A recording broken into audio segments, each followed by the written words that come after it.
नमस्कार दोस्तों।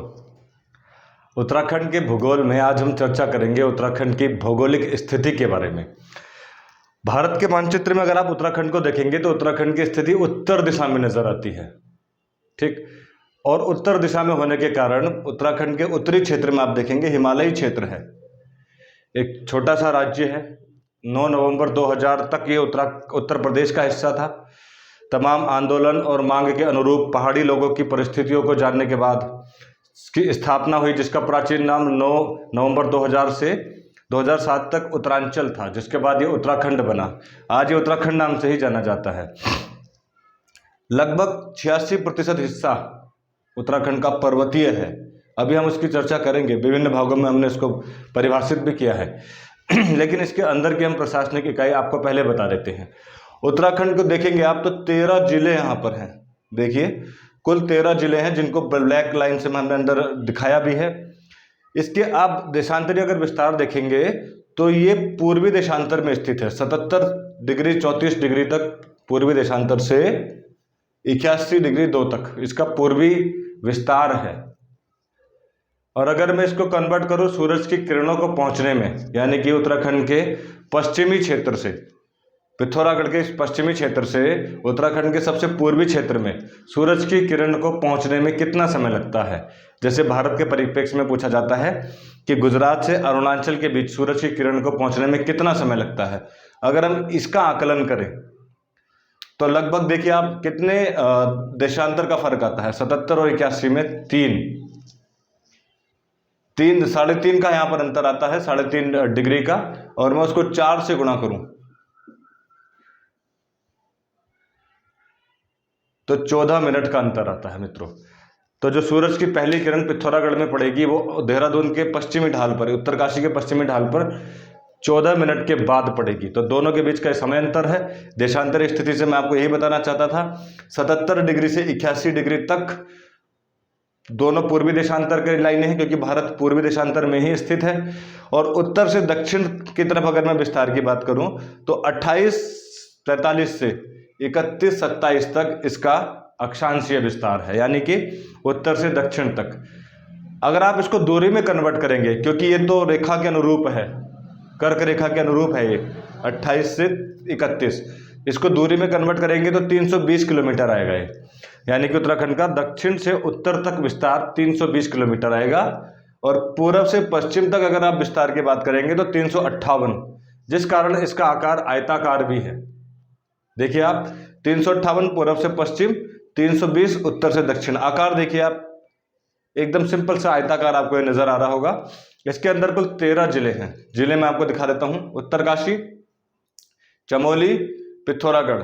ये पहले मैं आपको वो 9 जिले दिखाता हूं जो पूर्णतः पहाड़ी हैं, पर्वतीय जिले हैं। एक उत्तरकाशी, रुद्रप्रयाग, टिहरी, गढ़वाल मंडल के जिले। उत्तरकाशी, रुद्रप्रयाग, टिहरी, पौड़ी, चमोली, पिथौरागढ़, बागेश्वर, चंपावत, नैनीताल, अल्मोड़ा, उधम सिंह नगर, हरिद्वार और देहरादून। प्रमुख 13 जिले हैं, जिसको हमने 2 मंडलों में विभाजित किया है। पश्चिम क्षेत्र की तरफ ये 7 जिले गढ़वाल मंडल के अंतर्गत आते हैं, जिसमें हरिद्वार, पौड़ी, देहरादून, टिहरी, रुद्रप्रयाग, चमोली और उत्तरकाशी का क्षेत्र आता है। जबकि पूर्वी क्षेत्र कुमाऊं कहलाता है। इसके अंतर्गत उधम सिंह नगर, नैनीताल, अल्मोड़ा, बागेश्वर, चंपावत और पिथौरागढ़ का क्षेत्र आता है। इस तरह से कुल 13 जिलों को हमने परिभाषित किया है। इनमें सबसे बड़ा जिला क्षेत्रफल की दृष्टि से अगर आप देखेंगे तो सबसे बड़ा जिला चमोली है, 8030 वर्ग मीटर, क्योंकि उत्तराखंड का क्षेत्रफल है 53,483 वर्ग किलोमीटर। तो इसका क्षेत्रफल अगर आप देखेंगे चमोली का, तो चमोली का जो क्षेत्रफल आता है 8030 हाईएस्ट है। उसके बाद दूसरा सबसे बड़ा जिला है उत्तरकाशी और तीसरा सबसे बड़ा जिला है पिथौरागढ़, जबकि सबसे छोटा जिला है चंपावत। हम क्षेत्रफल की बात कर रहे हैं, परीक्षा में अक्सर ये पूछे जाते हैं सबसे बड़ा जिला, सबसे छोटा जिला। तो सबसे छोटा जिला है ये चंपावत। जनसंख्या पर अगर आप आते हैं तो सबसे बड़ा जिला है हरिद्वार। कुल उत्तराखंड की जनसंख्या 1 करोड़ के दायरे में है, 1 करोड़ के आसपास है, जिसमें से 18,50,000 के आसपास की आबादी अकेले हरिद्वार जिले की है, जबकि सबसे कम आबादी रुद्रप्रयाग जिले की है। देखिए पहाड़ी क्षेत्र में है। ये रुद्रप्रयाग जिला सबसे कम आबादी वाला है। सबसे ज़्यादा साक्षरता दर देहरादून जिले की है। सबसे ज़्यादा एजुकेटेड पर्सन जो 5% हैं वो देहरादून में है, जबकि सबसे कम साक्षरता उधम सिंह नगर में है। ये कुल मिलाकर जिलों के बारे में हम बता रहे हैं जो प्रमुख परीक्षा से पूछे भी जाते हैं और जिनके बारे में हम चर्चा भी करते हैं। सबसे अधिक और सबसे कम की हमने उनकी फिलहाल बात करी है। अगर आप उत्तराखंड को देखेंगे तो ज़्यादातर क्षेत्र इसका पर्वतीय है। लगभग 86% क्षेत्रफल पर्वतीय है। 13% ऐसा क्षेत्र है जो मैदानी क्षेत्र है, जिसमें हरिद्वार और उधम सिंह नगर है, जबकि थोड़ा बहुत क्षेत्र देहरादून और थोड़ा बहुत क्षेत्र यहाँ नैनीताल का भी है। मगर 86% रीजन पर्वतीय है। और इसके अंतर्गत भी 45% यानी कि 45% जो एरिया है, 1 2 3 4, हाँ, वो जंगल से घिरा है। वन जिसकी हम बात कर रहे हैं, वन से आच्छादित है पूरा। देखिए, इसमें 2 तरह के वन हैं। ऐसी जगह जहां पर आवास ना हो, हम उसको जंगल में काउंट करेंगे तो ये 71% पहुंच जाएगा, क्योंकि उत्तरी क्षेत्र में आपने किताब में देखा होगा कई जगह पर 71% वन दे रखा है जो रिकॉर्डेड है। उसमें लिखा भी है कि सरकार द्वारा रिकॉर्डेड। सरकार ने उन सबको वन मान लिया है जहां पर आबादी नहीं रहती, लेकिन वास्तव में वहां वन नहीं है। आप उत्तरी क्षेत्र में अगर देखेंगे, उत्तरकाशी, चमोली और टिहरी में, अगर उस आंकड़े से जाएंगे तो उत्तरकाशी में सबसे ज़्यादा वन हो जाएंगे, मगर वो वन का क्षेत्र नहीं होता, वो घास का मैदान है, मर्ग। क्योंकि ये लगभग 5000 से अत्यधिक ऊंचाई वाले क्षेत्र हैं और इन क्षेत्रों में जंगल या वन नहीं हो सकते, बड़े पेड़, क्योंकि बर्फ़ उनको पनपने नहीं देती। यहाँ पर 12 महीने बर्फ़ जमी रहती है और कभी धूप में बर्फ़ हटती भी है तो छोटी छोटी घास जन्म ले लेती है। हिमालयी क्षेत्र है, जिस वजह से हम आपको ये बता रहे हैं पहले। तो 45% क्षेत्रफल जो प्योर जंगल का है उत्तराखंड के अंदर, उसमें सर्वाधिक जंगल पौड़ी जिले के अंतर्गत है। और पौड़ी की जिले की सीमा देखिए 7 जिलों से भी मिलती है, जो सर्वाधिक है, जिसको सतपौड़ी भी कहा जाता है। और अगर प्रतिशत के लिहाज से आप जंगलों की बात करेंगे तो नैनीताल में सबसे ज़्यादा जंगल है। देखिए, ये आच्छादित नहीं है, ये बर्फ़ से आच्छादित क्षेत्र नहीं है, बर्फ़ से आच्छादित क्षेत्र ऊपर है। ठीक, ये देखिए आप इधर उत्तराखंड के अंदर तमाम बड़ी नदियां बहती हैं, जैसे गंगा, यमुना, अलकनंदा, काली। तो इनका इस विस्तृत क्षेत्र बहुत बड़ा है, बहुत। जंगल की अगर हम बात करेंगे तो टॉन्स नदी जो यमुना की सहायक है, वो सबसे बड़ा जंगल का बेसिन बनाती है, जिसके आसपास सबसे घना जंगल है, टॉन्स नदी का क्षेत्र। और अगर आप नदियों की भी बात करेंगे तो देखिए, उत्तराखंड में लगातार जल का प्रवाह चलता रहता है। पहाड़ी क्षेत्र होने की वजह से कई नदियों का उद्गम स्रोत भी है यहाँ पर। हिमालय की रचना देखिए, हिमालय की रचना क्योंकि हम इसलिए पढ़ रहे हैं, उत्तराखंड का उत्तरी क्षेत्र पूरा हिमालय से आच्छादित है। अगर आप नीचे के क्षेत्र को हटा दें, भावर और तराई के, तो ये संपूर्ण क्षेत्र हिमालय वाला है। और हिमालय एक पट्टी नहीं है, ये बहुत चौड़ी पट्टी है। ठीक, जिस तरह से हमने इसको डिवाइड किया है, हिमालय के अंतर्गत ही ये क्षेत्र डिवाइडेड है। हिमालय की रचना के बारे में हम जरूर जान लेते हैं। देखिए, क्रिटेशियस युग में क्या हुआ था, भारत गोंडवाना लैंड का हिस्सा हुआ करता था दक्षिण की तरफ, और उत्तर में यूरेशियाई प्लेट या रशिया जिस क्षेत्र में है भारत के उत्तर में, वो यूरेशियाई प्लेट के नाम से जानी जाती थी। जब अंगारा लैंड और गोंडवाना लैंड टूटे तो बीच में एक टैथिस सागर का निर्माण हुआ। ये सारा क्षेत्र टैथिस सागर के अंतर्गत आता था। समझ रहे हैं आप, यहाँ पर टैथिस सागर हुआ करता था। मगर इंडो ऑस्ट्रेलियाई प्लेट जो नीचे थी और यूरेशियाई प्लेट जो ऊपर थी, कुछ इस तरह से, ये इंडो ऑस्ट्रेलियाई प्लेट थी और ये यूरेशियाई प्लेट थी, देखिए ऊपर और नीचे, और ये बीच में था टैथिस सागर। अब मैंने आपको बताया था कि एक बॉल अगर फट जाती है और उस बॉल को हम स्पिन करें तो बॉल जो फटा हुआ क्षेत्र था उसका आकार बढ़ने लग जाता है। एक बॉल को लीजिए, आप उसको घुमाइए और उस बॉल में छेद कर दीजिए। आप जब क्रिकेट खेलते हैं तो एक बॉल बीच में से अगर फट जाए, ठीक, और फिर भी आप उसको स्पिन कराने लगे, तो उससे क्या होगा, वो फटा हुआ क्षेत्र और बढ़ेगा।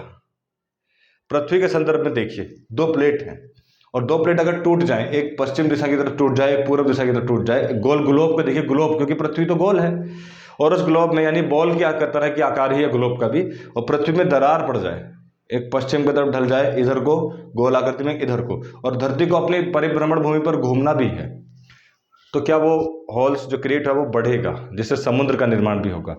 लेकिन गोल आकृति होने के कारण वो उसके पृष्ठ में यानी पीछे के पृष्ठ पर वही 2 प्लेट ऐसे मिलेंगी भी।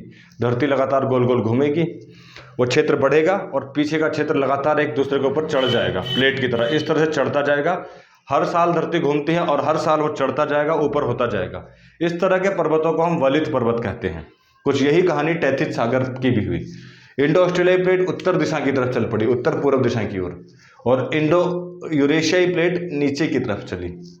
दोनों प्लेट टैथिस सागर में ऐसे आए और ये ऊपर चढ़ गए एक दूसरे के, और चढ़ते चढ़ते ये बने वलित पर्वत। और हर साल ऐसा माना जाता है कि 2 सेंटीमीटर या 5 सेंटीमीटर हिमालय की ऊंचाई बढ़ती जा रही है। कभी हम पढ़ा करते थे माउंट एवरेस्ट की ऊंचाई 8,848, आज 8,850 है।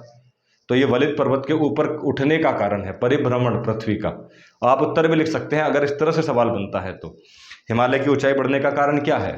परिभ्रमण, पृथ्वी का लगातार घूमना एक कारण है। ठीक, अब इस देखिए, हमने कहा कि ऊपर का क्षेत्र ये ट्रांस हिमालय है, जिसको हमने इंडिकेट नहीं किया है क्योंकि ये हिमालय का हिस्सा नहीं था। ये हिमालय के निर्माण से पहले के ही बन गया था। ये यूरेशियाई प्लेट का हिस्सा था, समझ रहे हैं आप? ये यूरेशियाई प्लेट का हिस्सा था। इसकी औसत ऊंचाई 2500 से 3500 मीटर की है। इस रेंज में आप देखेंगे तो उत्तराखंड के 3 जिले आते हैं, उत्तरकाशी, चमोली, और तीसरा क्षेत्र आता है पिथौरागढ़ का। ये ट्रांस हिमालय का क्षेत्र है। जास्कर श्रेणी आपने कश्मीर में भी पढ़ी होगी, उसको यहाँ जैक्सर बोलते हैं। नीति, माणा, दारमा, ये प्रमुख, थांगला, मुनिंगला, ये वो प्रमुख क्षेत्र हैं जो इस दर्रे से निर्मित हैं। देखिए, इन क्षेत्रों में वर्षा बड़ी कम होती है क्योंकि ज़्यादातर वर्षा यहाँ दक्षिण पश्चिमी मानसून से आती है और वो पहले ही पर्वतीय क्षेत्र में हो जाती है। हालांकि मौसम इतना ठंडा रहता है यहाँ पर, इसकी ऊंचाई 2500 से 3500 मीटर है औसत ऊंचाई, मगर हिमालय क्षेत्र से सटे होने के कारण यहाँ पर बर्फ जमी रहती है, तो बहुत ही ठंडा ये क्षेत्र है। लेकिन ये आपको मैं बता दूं, बृहद हिमालय या हिमालय का हिस्सा नहीं था। हालांकि अब मिल गए हैं तो एक ही रेंज मान लिया जाता है, परंतु ये हिमालय से भी पूर्व निर्मित है ट्रांस हिमालय का क्षेत्र। और इसके और उसके बीच में देखिए, ये भूकंप का बड़ा संवेदनशील क्षेत्र है जोन 5 में। क्यों? क्योंकि ऐसा आपने भूगोल में पढ़ा होगा, जहाँ पर 2 प्लेट टकराती हैं वहाँ पर भूकंप और ज्वालामुखी अभिक्रियाएं सबसे ज़्यादा होती हैं, तो जान लीजिए आप। तो इस क्षेत्र में भूकंप बहुत ज़्यादा आते हैं। यहाँ मालपा डाउन है, पिथौरागढ़ का जोशीमठ का क्षेत्र है, ऊपर जोशीमठ के ऊपर माणा का क्षेत्र है, उत्तरकाशी का क्षेत्र है। ये आप जब कभी बड़े बड़े भूकंप की उत्तराखंड में घटनाएं देखेंगे तो इस क्षेत्र में ही देखेंगे। उसकी वजह मैंने आपको बता दी है। भूगोल के नज़रिए से भी आप महत्वपूर्ण बिंदुओं को याद रखिए। भूकंप का सबसे ज़्यादा केंद्र कहाँ पर होता है? जहाँ पर 2 प्लेट आपस में मिलती हैं, टकराती हैं। नीचे आप देखेंगे, नीचे बृहद हिमालय का क्षेत्र है। ये बृहद हिमालय उत्तराखंड के परिदृश्य से बड़ा महत्वपूर्ण है। इसकी औसत ऊंचाई 4500 से 6000 मीटर तक है, औसत ऊंचाई। हालांकि यहाँ भी घाटियाँ हैं और घाटियों से नदियाँ बहती हैं जहाँ पर कुछ आबादी रहती है। इस क्षेत्र में ज़्यादातर आबादी आपको नहीं मिलेगी, मगर यहाँ पर ग्लेशियर्स मिलते हैं, हिमानी मिलते हैं, यानी कि बर्फ़ से ढके हुए पहाड़।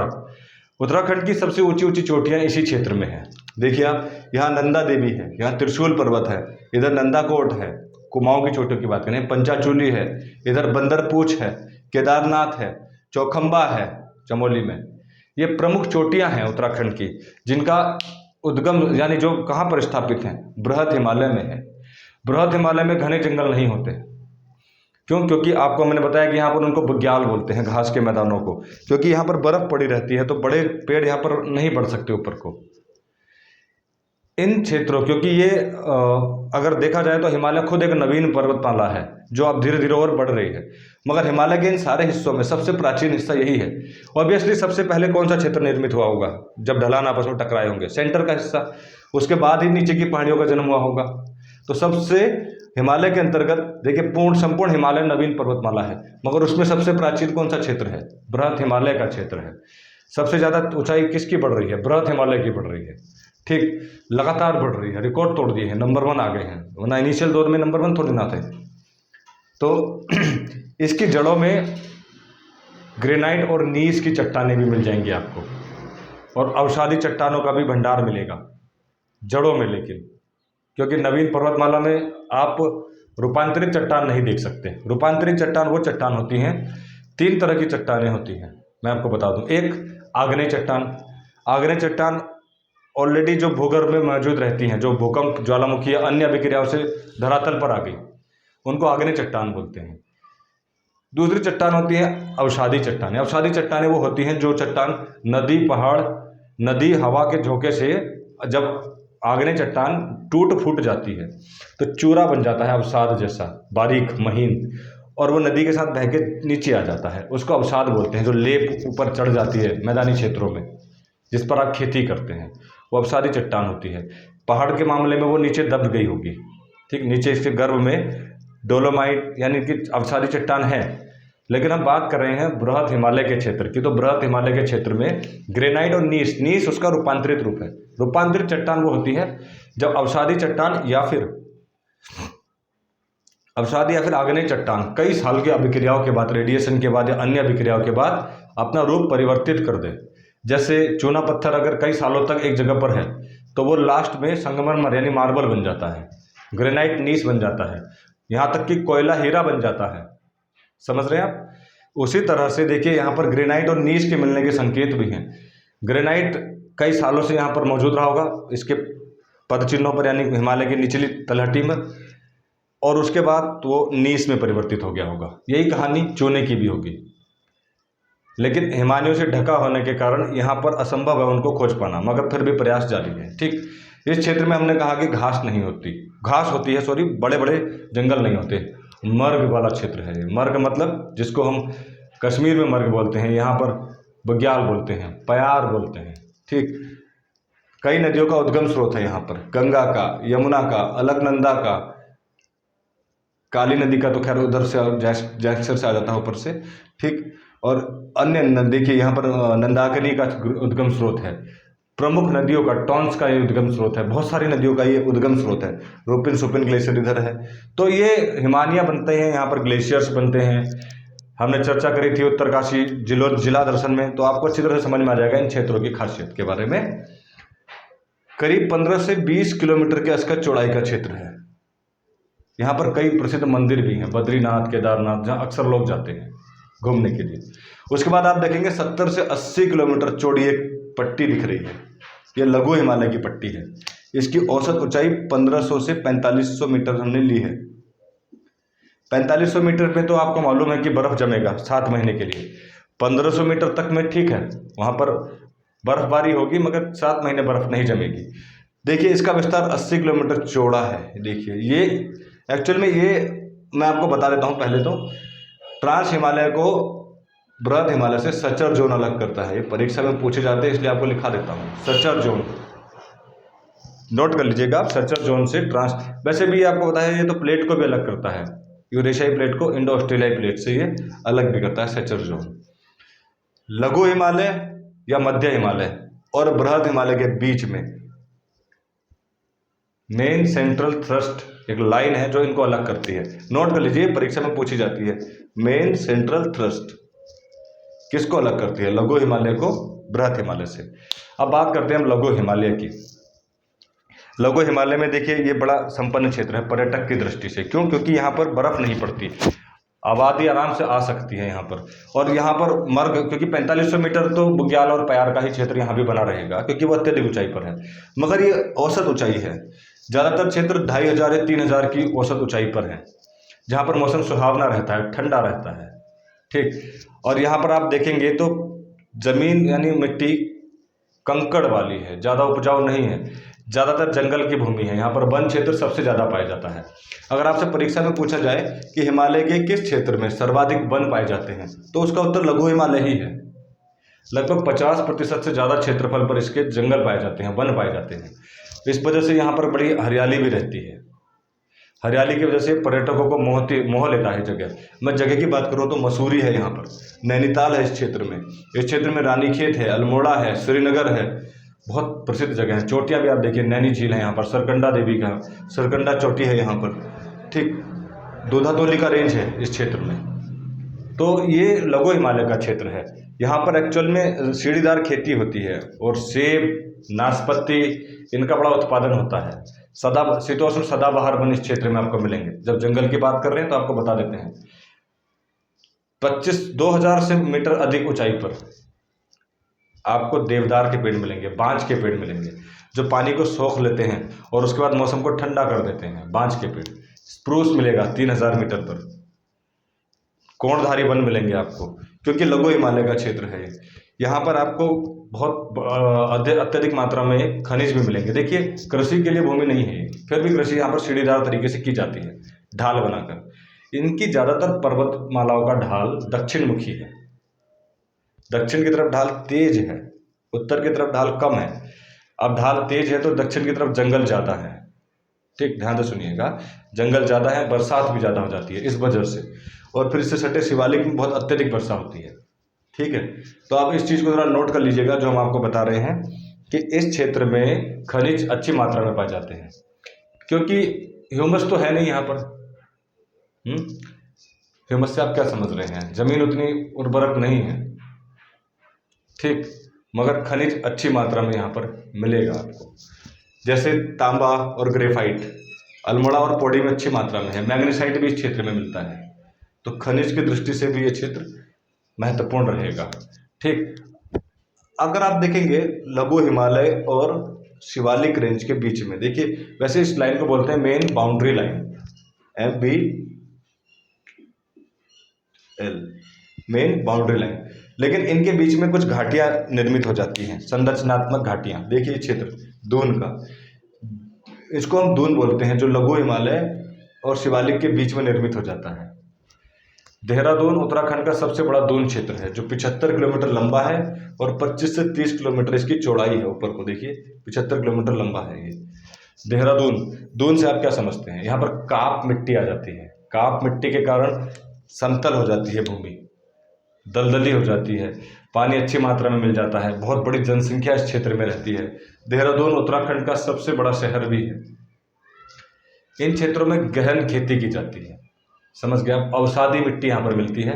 तो गहन खेती, क्योंकि उसमें बहुत अत्यधिक एक ही खेत में काफ़ी हम बो सकते हैं, तो ये बड़ी फेमस जगह है रहने के लिए भी, कृषि के लिए भी, और ऊंचाई पर भी स्थित है, तो मौसम भी यहाँ पर ठीक रहता है, ठीक। ये दून घाटी है संरचनात्मक, ये पौड़ी में भी है इसका विस्तार, देखेंगे आप चौखम नाम की जगह पर।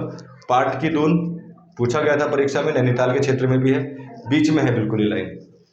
उसके बाद हम चर्चा करते हैं शिवालिक रेंज की, जो आपको नजर आ रहा होगा हरा हरा। शिवालिक रेंज, इसका ढाल बड़ा तेज है शिवालिक का। मैं शिवालिक रेंज की बात कर रहा हूँ। इसकी औसत चौड़ाई जो है यहाँ पश्चिम में ज़्यादा है, 40 से 45 तक हो सकती है, 50 भी हो सकती है। पूर्व आते हैं 20 से 25। वैसे शिवालिक रेंज का आपका विस्तार पता है, भारत के मानचित्र में भी पश्चिम में इसका विस्तार बहुत ज़्यादा है, मगर पूर्व आते आते इस तरह तिकोने रूप में ढाल बन जाता है, कम होता चला जाता है। जितना पूर्व दिशा में हम हिमालय को देखते हैं, शिवालिक रेंज उतना कम होती चली जाती है, ठीक। इस क्षेत्र में औसत 700 से 1200 मीटर तक की पहाड़ियाँ होती हैं, जिनमें मुख्यतः चीड़ का, साल, शीशम, ये वृक्ष मुख्यतः पाए जाते हैं। चीड़ इस पहाड़ी में अच्छी खासी मात्रा में पाया जाता है। हालांकि यहाँ पर कंकरीली मिट्टी होती है, पत्थरीली मिट्टी होती है, अवसाद अंदर होता है मिट्टी के। और इस क्षेत्र की एक खासियत और भी है, यहाँ पर सबसे ज़्यादा बरसात होती है तो दलदली भी है। जब नदी यहाँ से प्रवेश करती है तो पहाड़ को काटते हुए जाती है। बहुत से क्षेत्रों को काट दिया है नदियों ने, गंगा नदी ने काटा है, उसके अतिरिक्त नयार नदियों ने काटा है नीचे आते हुए, रामगंगा ने काटा है, सॉरी नयार तो लघु हिमालय में है, नयार नदियों ने की बात नहीं कर रहा हूँ मैं, फिर वो आ गया मुँह पर, रामगंगा ने काटा है, कोसी नदी ने काटा है। तो क्योंकि यहाँ पर बरसात बहुत ज़्यादा होती है, जिस वजह से कटान बहुत होता है, लैंडस्लाइड बहुत होता है। उत्तराखंड का सबसे ज़्यादा वर्षा वाला क्षेत्र इसी के अंतर्गत आता है, नरेंद्र नगर। यहाँ पर देखिए आप, अतिरिक्त उसके भी मैं कहूँगा सबसे ज़्यादा बरसात उत्तराखंड में किस स्थान पर होती है, शिवालिक पर होती है, बाह्य हिमालय के क्षेत्र में होती है। इसी को बोलते हैं बाह्य हिमालय, पाद हिमालय। अगर आप निर्माण की दृष्टि से देखेंगे, सबसे प्राचीन बृहत, उसके बाद लघु, और अंत में ये शिवालिक का रेंज बन रहा है। तीनों में शिवालिक के रेंज में पर्यटक स्थल यहाँ से एंट्री करते हैं, ये क्षेत्र द्वार है शिवालिक का, और सबसे शुरुआती क्षेत्र है शिवालिक का, तो बड़ी संख्या में लोग यहाँ पर आते हैं। ये क्षेत्र भी ज़्यादातर जंगलों से भरा हुआ है, हरे भरे जंगलों से। अब उसके बाद हम देखेंगे नदियों के बारे में। जब नदी मैदान में आती है तो क्या बन जाती है, देखिए इन क्षेत्रों में एक ढाल मिलता है नदी को नीचे की तरफ आने के लिए, और नीचे की तरफ जब नदी आती है तो बड़ा तेजी से आती है, इस तरह से बिखरते हुए, फन फन करते हुए। तो अपने साथ बड़े बड़े पत्थर लेकर के आ जाती है, कुछ पत्थरों को तोड़ फोड़ देती है, अपने साथ बहा के लाती है, और कुछ पत्थर उसी के साथ बड़े बड़े कंकड़ आ जाते हैं साथ में। समझ रहे हैं आप। और नदी जब पहाड़ी क्षेत्रों से आती है तो तोड़ते फोड़ते हुए नीचे को बढ़ते चली जाती है, और जब वो नीचे को बढ़ती है, देखिए इस तरह से पहाड़ी क्षेत्र से आई, यहाँ पर आई, लेकिन जैसे ही वो मैदान में प्रवेश करती है, मैदान में प्रवेश करते ही उसे उस क्षेत्र में वो पत्थर छोड़ने पड़ेंगे जो मोटे मोटे हैं। बारीक पत्थर तो आगे निकल जाएंगे, यानी जो चूरन पत्थरों का बन चुका है वो तो पास हो जाएगा, लेकिन बड़े पत्थरों को नीचे गिरने के लिए ढाल चाहिए। और जब नदी मैदानी क्षेत्र में प्रवेश कर जाती है, और जब मैदानी क्षेत्र में प्रवेश कर जाती है, तो इन क्षेत्रों में वो पत्थर जमा हो जाते हैं, क्योंकि आगे समतल है, ढाल नहीं है, तो बड़े बड़े पत्थरों को नदी अपने साथ नहीं लेके जा सकती, तो बड़े बड़े पत्थर वहीं पर जमा हो जाते हैं। और उन बड़े पत्थरों के कारण आसपास के क्षेत्र में जहाँ भी खुदाई करो पत्थर ही पत्थर निकलते हैं नदी के आसपास, वहाँ पर खेती नहीं हो सकती। और वो इनिशियल पॉइंट होता है पहाड़ में जाने का, क्योंकि उसके बाद पहाड़ शुरू हो जाते हैं, और उस क्षेत्र को हम बोलते हैं भावर। आप खेती नहीं कर सकते, समझ रहे हैं आप। शिवालिक रेंज की बात करोगे तो यहाँ पर ह्यूमस खूब पाया जाता है, जीवाश्म पाया जाता है। क्यों पाया जाता है भाई? और अगर आप बात करोगे लघु हिमालय क्षेत्र की, तो जीवाश्म बिल्कुल नहीं पाया जाता। वजह क्या है उसकी? 2 वजह।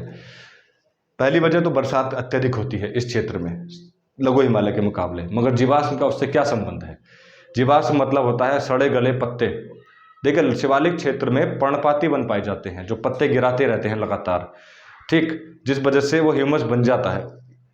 अगर आप देखेंगे लघु हिमालय क्षेत्र में, तो यहाँ पर शीतोष्ण जलवायु पाई जाती है, और उष्ण आर्द्र जलवायु पाई जाती है शिवालिक में। उष्ण आर्द्र मतलब जिसमें गर्मी भी है और बरसात भी है, तो पतझड़ के वृक्ष मिलेंगे और वो ह्यूमस बनाएंगे। ह्यूमस का मतलब जीवाश्म। लेकिन यहाँ पर सदाबहार वन पाए जाते हैं। किस क्षेत्र में? लघु हिमालय में। उनके पत्ते साल में नहीं गिरते हैं, गिरते हैं तो ताज़ा आ जाते हैं, जिस वजह से वहाँ पर कम है ह्यूमस की मात्रा, है ही नहीं जीवाश्म की मात्रा। हम भावर की बात कर रहे थे, यहाँ पर कंकड़ पत्थर है, यहाँ पर खेती नहीं होती। यहाँ पर देखिए आप, हरिद्वार का क्षेत्र है, कोटद्वार का क्षेत्र है, रामनगर का क्षेत्र है, हल्द्वानी का क्षेत्र है।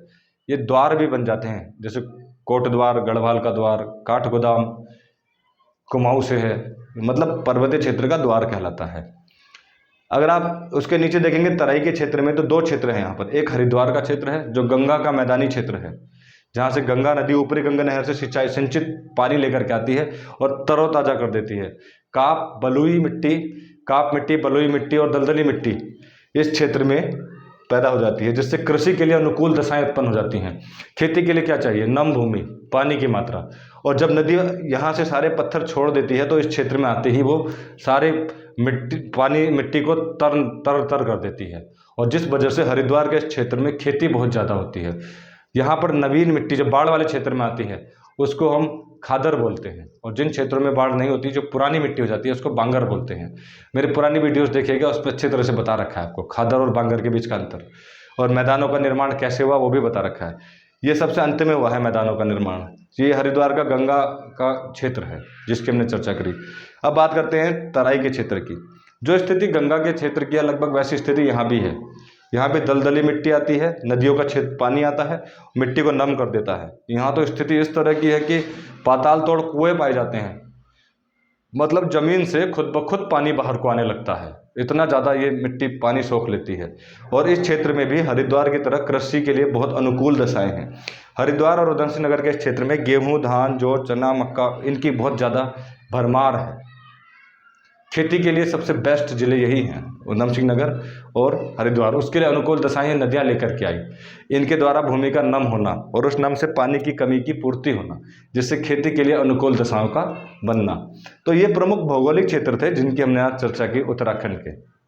इसके बाद हम चर्चा करेंगे हम उत्तराखंड की जलवायु की, ठीक है। तो फिलहाल आपने जो जो पॉइंट महत्वपूर्ण थे उनको जरूर नोट किया होगा। उसके अतिरिक्त भी हम चर्चा करेंगे वनों के ऊपर भी, उत्तराखंड के प्रमुख वन वाले क्षेत्र। फिर हम मिट्टी की बात भी करेंगे और बाद में बात भी करेंगे खनिजों की। तो फिलहाल एक बेसिक इंट्रोडक्शन हमने दिया आपको उत्तराखंड का। आपको कैसा लगा हमें ज़रूर बताइएगा। धन्यवाद।